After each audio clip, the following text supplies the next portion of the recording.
This is CNN Breaking News. Breaking news this morning, George Zimmerman's interrogation tapes have now been released. An interview he gave to investigators after he shot and killed Trayvon Martin. Zimmerman explaining in his own words how he came face to face with the teenager. And then he walks police through the encounter. He talks about how he was attacked. Listen. I was walking back through to where my car was, and he jumped out from the bushes, and he said, "What the is your problem, homie?" And I got my cell phone out to call 911 this time, and I said, "Hey man, I don't have a problem." And he goes, "No, now you have a problem," and he punched me in the nose. At that point, I fell down. I tried to defend myself. He just started punching me in the face, and I started screaming for help. I couldn't see, I couldn't breathe. Then he started taking my You're head. still standing at this point? No, ma'am. Okay. I fell to the ground when he punched me the first time. Okay. It was dark. I didn't even see him getting ready to punch me. As soon as he punched me, I fell backwards into the grass. Then he grabbed me. He was wailing on my head, and then I started yelling help. When I started yelling for help, he grabbed my head and he started hitting my head into the... I tried to sit up and yell for help, and then he grabbed my head and started hitting it into the sidewalk. When he started doing that, I slid into the grass to try and get out from under him, and so that he would stop hitting my head into the sidewalk, and I'm still yelling for help. And I could see people looking, and some guy yells out, "I'm calling 911." And I said, help me, he's killing me." And he puts his hand on my nose and on my mouth, and he says, "You're gonna die tonight." Okay, there's another chunk as well. Let's listen to that. So I got out of my car to look for the street sign and to see if I could see where he cut through so that I could tell the police. So after you circled your car, he disappeared again? Yes, ma'am. Okay. Then dispatcher told me, "Where are you?" And I said, "I'm trying to find out where he went." And he said, "We don't need you to do that." And I said, "Well, okay."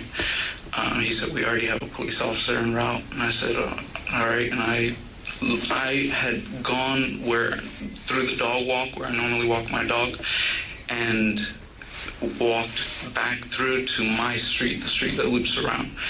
And he said, "We already have a police officer on the way." So I said, "Okay." They said, "Would you like a police officer to meet you?" And I said, "Yes." And I told him where my car was and the make and the model.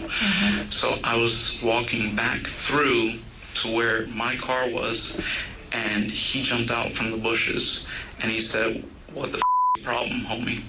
And I got my cell phone out to call 911 this time. And I said, "Hey man, I don't have a problem." And he goes, "No, now you have a problem." And he punched me in the nose. At that point, I fell down. I tried to defend myself. He just started punching me in the face. And Okay, so we're hearing again, that was the first smaller chunk, and then we heard sort of the longer description second, where he described, how he got on the phone with the dispatchers. Pretty interesting to have to hear his walkthrough as he described it to police. Right. Yeah, what we heard originally there, the first clip we heard was his version of the events during the attack. Let's take a little more and listen. Wailing on my head, and then I started yelling help. When I started yelling for help, he grabbed my head and he started hitting my head into the... I tried to sit up and yell for help, and then he grabbed my head and started hitting it into the sidewalk. Interesting to hear the descriptions of his head hitting the sidewalk, right? That was one of those conversations that we were having about, what exactly happened, what was the damage to George Zimmerman. Was George Zimmerman defending himself? We saw later, after the shooting of Trayvon Martin, we saw a couple of weeks later then the images of the Zimmerman's head being beat up. So getting sort of more and more pieces of the full story before we rush to try somebody in the court of public opinion, I think is important. I don't know that that's the case, right? Because ultimately the real question is, why was Trayvon Martin suspicious? right? There's no question, did he shoot him? Did he kill him? Yes, he did. And he's talking about what his experience was. Did he feel threatened? And he clearly did in his description. But ultimately, to me, at least, the big question is, and especially in light of the stand your ground, is why did you think this person was suspicious that you started following him through the streets? And some of his description is that, you know, he wasn't someone I had seen in the neighborhood before, and he was walking slowly on a rainy day. You know, ultimately, that, as it goes to court, that's going to be, is that enough to justify a stand your ground? Although that's not essentially the problem. I mean, the Stand the Ground Act, I mean, there's clear law saying that you can't start a fight and then because you're losing, kill the person, right? I mean, obviously that's not correct. So really, for me, the point legally, and I'm not an attorney, is who started it, who made the aggressive move, not necessarily who threw the first punch, but you can interpret all kinds of actions as aggressive or threatening moves. But the issue is, you can stand your ground if you are legally where you are allowed to be. You do not have to retreat. Stand your ground protects both of them, right? Because they both legally have a right to be there. Trayvon Martin visiting his father and his father's girlfriend, George Zimmerman obviously in his vehicle in the place where he lives. So the question becomes that, I think. While Stand Your Ground is certainly part of the story, and that Stand Your Ground hearing will be one of the first times we hear more about this case. This is not exclusively a case about Stand Your Ground. There is a pure self-defense claim as well, and Celeste is 100% right. The question becomes, who is the aggressor? According to the version of events we just heard, which is one side of the story, he tells a story where he broke off pursuit and George Zimmerman and Trayvon Martin re-engages. That is George Zimmerman's story. We now hear it directly from his lips. And then the fight ensues. Trayvon Martin approaches. He says, "What are you up to?" George Zimmerman says, "I have no problem," or some exchange like that. And the fight ensues. But I think that's where self-defense But I think it's still framed by what made him suspicious. Because if you didn't think he was suspicious, if you didn't think, well, he does not belong here, then you wouldn't have followed him. But according to George Zimmerman, that was broken off, right?